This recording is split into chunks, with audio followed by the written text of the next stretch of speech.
All right, welcome back everyone. I hope you all had an amazing weekend. We are in Physical Science 101. Today we are going over natural hazards and human activity and the relationship that the two begin to share. So I'm going to share my screen with you so everyone can see the presentation for today. Okay, so let's get to our agenda for today. It should be popping up on your guys' screen right now. So for today, I would like you all to sign into the Mentimeter app on either your personal cell phones or on your computers or the computer stations. Our PIN is going to be 6252924.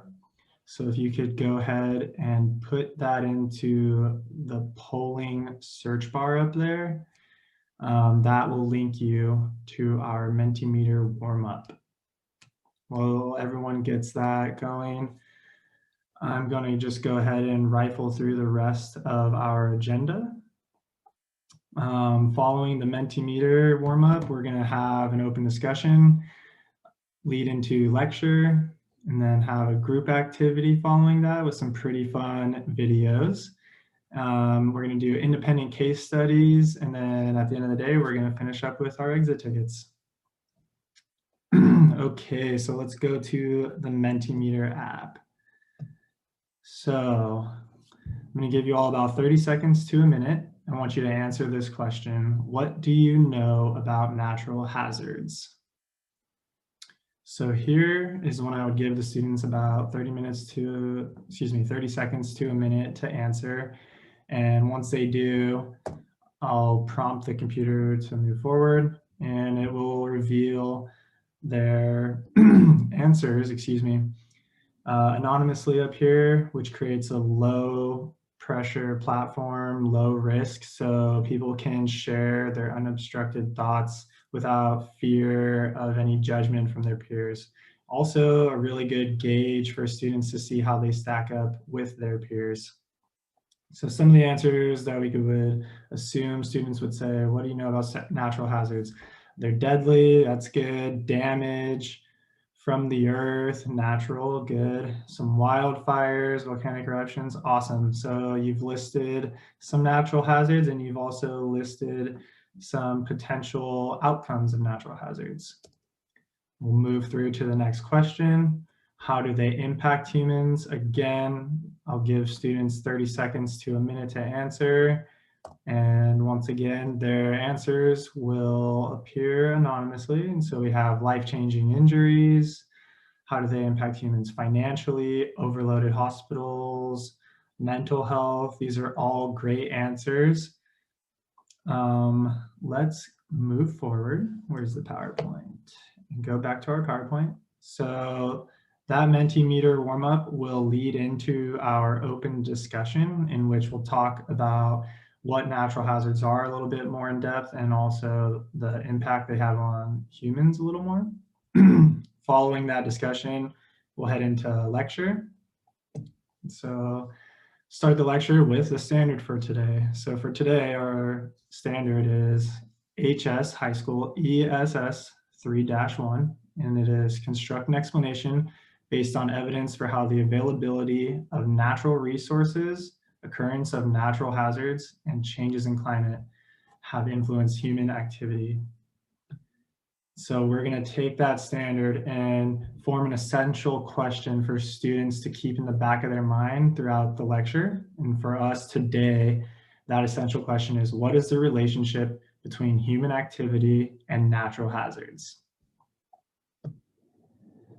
So a good place to start is, what are natural hazards? A natural hazard is a natural phenomenon that might have a negative impact on humans, animals, and the environment as a whole. And so here I have some examples of natural hazards. You can see, a torn up road from what I would assume is an earthquake. We have volcanic eruptions. This is a cyclone.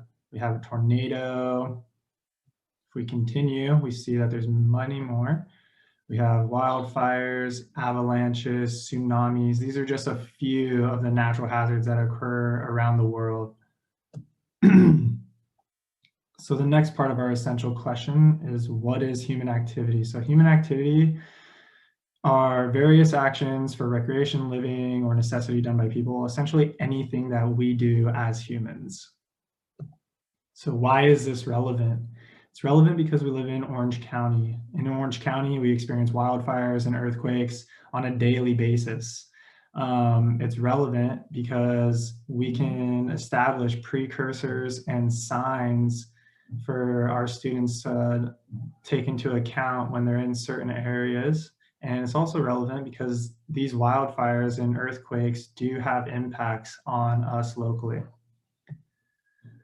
In Orange County, we experience wildfires and earthquakes, as I mentioned. In Orange County, wildfires are uncontrolled fires in an area of combustible vegetation starting in rural or urban areas.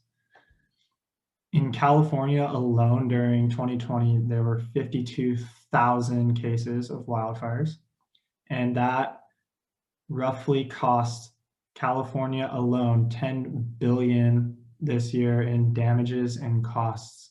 So damages and costs could be, damages to roads and forests and protected lands, and just the cost to fight the fires with our firefighters and medical personnel. For earthquakes, we see an earthquake is the shaking of the surface of the earth resulting from a sudden release of energy in the earth's lithosphere. This creates seismic waves. So we have the P wave and S wave. We'll get into those later. But California experiences 100+ earthquakes a day. And I know you're saying, well, I never feel an earthquake. And that's because it has various levels of magnitude. And so a lot of the earthquakes we experience are very small. However, in California, Orange County, over $200 million in damages and costs each year are afforded just to earthquakes alone. So if we move forward, just a few precursors and signs for each one. We see with wildfires, some precursors and signs are extremely dry vegetation. And I don't mean when you're walking past your neighbor's lawn and he's let it die. We're talking about large expanses of land that is extremely dry, that looks like it could burst into flames with a simple match. Some other precursors and signs are high drought. So especially in California, we experience droughts. And so a drought is just very little rainfall annually. And so that should be pretty obvious why it is a precursor sign to potential wildfires and the danger it poses. And then topography is also very important. When there's a fire, when there's a fire on flat land as opposed to a hill, the fire on the hill is going to burn much, much faster because the fire preheats the ground above it. And so by the time the fire finally does reach that area, it's dried out, it's already combustible. And if you take into account the canyons in California, we get a lot of wind in those canyons. That wind comes in and helps push the fire up that hill much more quickly. Also, earthquakes, some precursors and signs are road cuts. This is really just a sign of potential hazard. If we did have an earthquake and a nearby area has a road cut, that could lead to a domino effect, creating other natural hazards like landslides, things like that. Other things to be aware of are fault lines. So here in California, we live on the San Andreas Fault. So it's a major fault line. That's why we get so much earthquake activity. And then the last one I have here is rock and roll. So as I mentioned earlier, there's 2 waves with earthquakes. And at first, when they occur, we experience the rocking motion. And then once that second wave hits, that's when we really begin to experience the roll. And we'll get into those details a little more in depth here in a second. So we're going to get into impacts. How does this impact you? Wildfires. Wildfires impact us with loss of land. So all those awesome forests that you want to visit could be gone in an instant if they were to catch fire. Loss of homes. We see on the news constantly during fire season, all of these homes that are lost to fires that can't be contained in time. That feeds right into our finances. You know, when we lose land and home, sometimes we even lose jobs, and these all have a financial impact on your parents.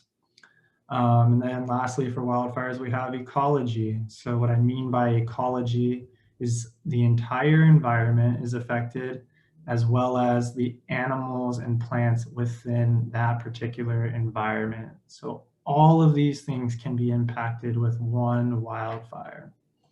So how do earthquakes impact us? Earthquakes impact us with damage to infrastructure.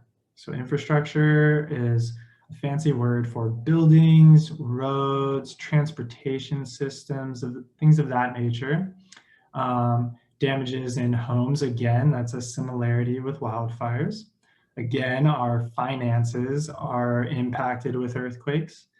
And then, like I mentioned earlier, chain reactions with earthquakes can cause volcanic eruptions, landslides, even avalanches. So following this lecture, I would have the students get into groups for their group activity. And I would also have this mini agenda on the board for them to follow. Essentially, they'll get into their groups of 4. They'll meet in a designated space, that will be predetermined. And then they'll have a couple simple quick goals, 1 to assign a writer and 2 to work together. In this particular group activity, the students are going to be watching 3 separate videos. They'll have the one assigned writer write down different impacts on humans in each video. So one video will be, a wildfire, and they'll have to point out how it impacted people in that particular video. Another one will be an earthquake, and I want them to point out potential impacts. And then a last one could be a tsunami or an avalanche and the impact of that. Okay, I hope this finds everyone well and we finish strong. Have a good day, and I'll see you guys soon.